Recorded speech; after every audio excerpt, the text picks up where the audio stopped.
Greetings to all. I, Harsh Nehra. And I, Diksha Khandelwal, will tell you some interesting facts about yugs and their transitions. Long before calendars marked our days, storytellers spoke of yugs, vast stretches of time that shaped the rise and fall of worlds. Each yug carried its own rhythm: an age of truth, an age of heroes, an age of conflict, and finally the age we now inhabit, where shadows and light walk side by side. And do you know, the current cosmic cycle, the Mahayuga, is 90% complete. And a cycle of 4.32 million years is divided into four great ages. The first yug, the Satyug, which is the golden age of truth and light, and it was the longest of all ages. There was no conflict, no crime, and no social divisions. The second yug, the Treta Yug, the silver age of nobility and duty, an age of great epics like the Ramayana.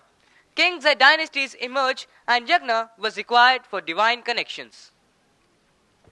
The third yug, the Dwapar Yug, which is the bronze age of struggles and imbalance. Dharma rests on two legs and leads to the Mahabharata. Greed and conflict spread. People became more materialistic, ambitious, and divided. The fourth and the final yug, the Kal Yug, the iron age of darkness and decline. But even a small act of dharma brings immense benefit: widespread corruption, inequality, and conflict. And are you all aware that when the cycle ends, it begins again? हर युग ने हमें बदला, हर युग ने हमें एक नई सीख दी. समय का चक्र हमें हर युग से कुछ सिखाता है. सतयुग से धर्म, त्रेता से त्याग, द्वापर युग से ज्ञान और कलयुग से विवेक. And now it is time to acknowledge the foundation and the great legacy of our past. Absolutely, Diksha. Our past is our strength and our greatest inspiration. So, let us begin the journey of Yug Parivartan, the transformation of eras, by paying homage to our legacy. यह है समुद्र मंथन की कथा, एक ऐसी घटना जिसने ब्रह्मांड का संतुलन फिर से स्थापित किया. ऋषि दुर्वासा, जिनका तप और क्रोध दोनों ही जगत में प्रसिद्ध थे, एक दिन इंद्र को एक दिव्य माला भेंट करते हैं, लेकिन इंद्र उसका अपमान करता है. उसे अपने ऐरावत हाथी के मस्तक पर रख देता है और हाथी उसे जमीन पर पटक देता है. दुर्वासा का क्रोध भड़क उठता है. देवताओं, अब तुमसे तुम्हारा तेज, बल और सौभाग्य छिन जाएगा.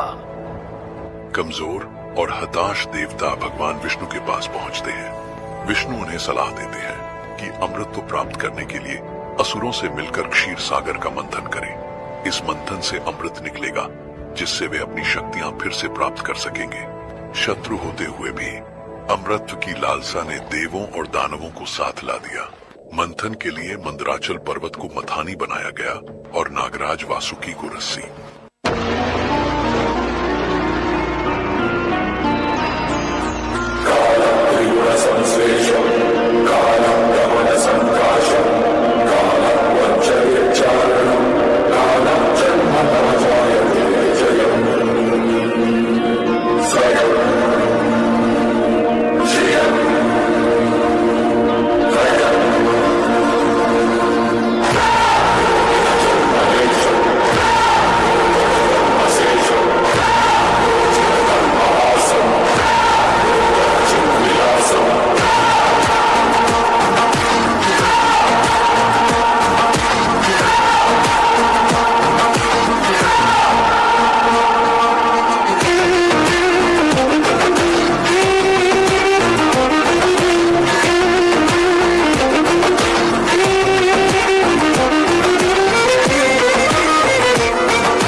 मंथन से निकली अद्भुत वस्तुएं: कामधेनु, इच्छा पूर्ति करने वाली गाय, ऐरावत, दिव्य सफेद हाथी, कल्प वृक्ष, चंद्रमा, अप्सराएं और फिर प्रकट हुई देवी लक्ष्मी, धन, सौंदर्य और समृद्धि की देवी।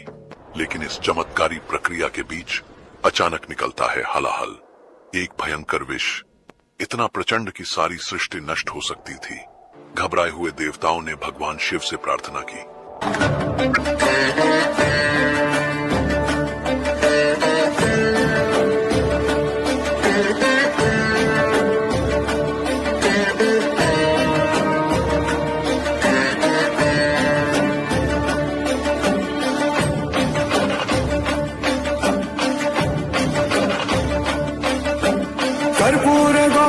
करुणावतारं संसारसारं भुजगेन्द्रहारं कर्पूरगौरं करुणावतारं संसारसारं भुजगेन्द्रहारं सदा वसन्तं हृदयारविन्दे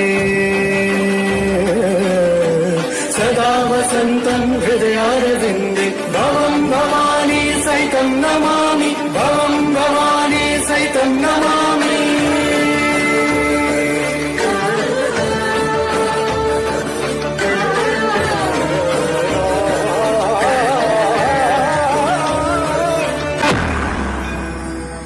जब शिवजी ने उस विष को ग्रहण किया तब माता पार्वती चिंतित और सहमे सी थी। और फिर माता पार्वती ने शिवजी से कहा,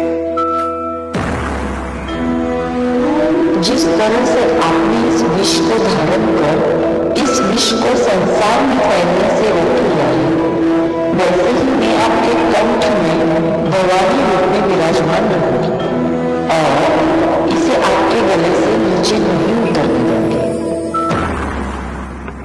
आग बहे तेरी रग में, तुझे सा कहा कोई जग में है, वक्त का तू ही तो पहला पहर, तू आंख जो खोले तो ढाए कहर।